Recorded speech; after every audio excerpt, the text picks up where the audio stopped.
Assalamualaikum warahmatullahi wabarakatuh. Di video ini aku akan ngebahas tentang penggunaan waktu menurut ajaran Islam. Seperti yang kita ketahui, segala hal yang terjadi dalam kehidupan pasti adanya tuntunan, bimbingan, dan panutan dalam hukum Islam tersendiri. Baik dalam Al-Quran berupa firman Allah, hadis yaitu perkataan dan perbuatan serta takrir Nabi, dan bahkan daripada ijma, ijtihad dan qiyas dari tabi dan tabi'in, ulama. Hanya saja kita sebagai umat Islam mau atau tidak untuk mempelajari, menganalisis dan mengamalkannya. Di sini aku akan ngebahas tentang penggunaan waktu menurut ajaran Islam yang menentukan kita ke depannya untuk menjadi sukses atau tidak, untuk mendapatkan surga atau neraka, dan bahkan kita mempergunakan waktu itu sendiri. Ketika aku ngebahas tentang waktu, maka aku teringat dalam satu surah Al-Quran, yaitu surah ke-103 Al-As. Bismillahirrahmanirrahim.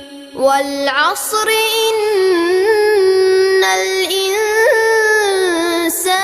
لفي خسر إلا الذين آمنوا وعملوا الصالحات وتواصوا بالحق وتواصوا بالصبر.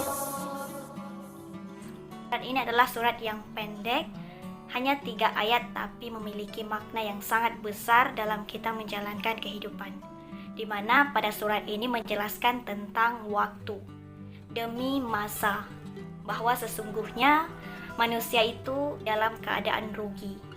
Allah saja sudah menjelaskan dalam Al-Quran bahwa manusia itu dalam keadaan rugi. Ketika kita lalai dengan suatu pekerjaan, ketika kita lupa dengan tanggung jawab kita sebagai seorang muslim, ketika kita tidak melakukan tanggung jawab kita sebagai seorang muslim, maka dari itu kita berpikir dan harus terus mengingat surat tersebut, di mana kita harus kembali kepada kodrat kita sebagai seorang muslim yang baik.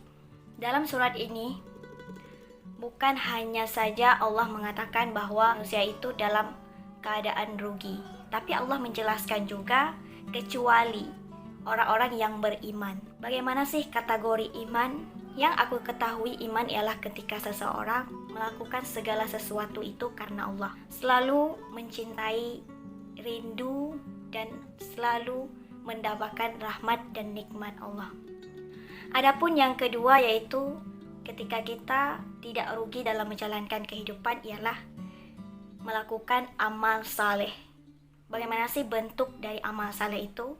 Ini lebih kepada apa yang kita kerjakan itu berupa sesuatu yang mendekatkan diri kita kepada Allah, seperti kita memperbanyak salat, kita memperbanyak zikir, kita memperbanyak sedekah, dan kita melakukan hal-hal yang baik yang Allah sukai dan yang Allah ridai. Selanjutnya ialah saling menasihati dalam kebenaran. Kita sebagai umat Islam berkontribusi dalam menjadi seorang muslim, di mana kita mau untuk saling menasehati dalam kebenaran. Jika kita melihat keluarga kita, saudara kita, orang terdekat kita melakukan satu kesalahan, kita harus untuk menasehati mereka, karena ini merupakan tanggung jawab kita menjadi seorang muslim.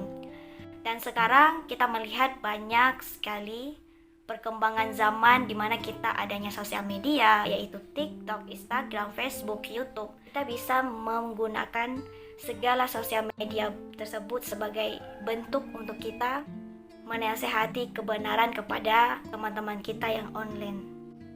Dan bahkan sekarang memiliki kemudahan yang sangat pesat, kita menjangkau orang-orang yang walaupun orang tersebut tidak kita kenal, tapi kita perlu untuk menasehati mereka. Terkadang ketika kita buat satu video, mereka akan melihatnya, dan karena mereka berubah untuk menjadi yang lebih baik, maka kita akan mendapat pahala dari video tersebut. Ya, walaupun kita hanya berbicara di kamera dan kita post di sosial media yang kita miliki. Terakhir ialah saling menasihati guna menetapkan kesabaran. Kita harus konsisten dalam menasihati. Terkadang ketika orang yang kita nasihati itu membentak kita, memarahi kita ataupun menghina kita. Kita tidak perlu untuk merasa sedih dengan hal tersebut, tapi kita harus konsisten dalam menasehatinya. Karena hakikatnya semua manusia itu baik, manusia itu akan kembali kepada fitrahnya, yaitu kembali kepada agama Islam.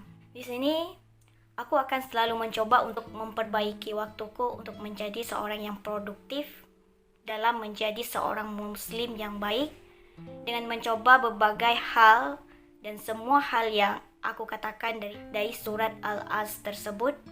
Dan aku berharap di video ini bisa mendukung ataupun memberikan satu impression untuk para juri, sehingga aku menjadi pemenang dari video yang aku buat ini. Ya, walaupun aku bukanlah video yang terbaik dari berbagai kompetisi-kompetisi yang lain, setidaknya para juri sudah tahu bahwa aku dalam menjalankan kehidupan ini selalu berusaha untuk menjadi inovasi dalam perkembangan Islam, untuk menjadi bagian dari kontribusi dalam menyebarkan ataupun menegakkan agama Islam. Cukup sekian, semoga para juri selalu sehat, bahagia, dan sukses selalu. Assalamualaikum.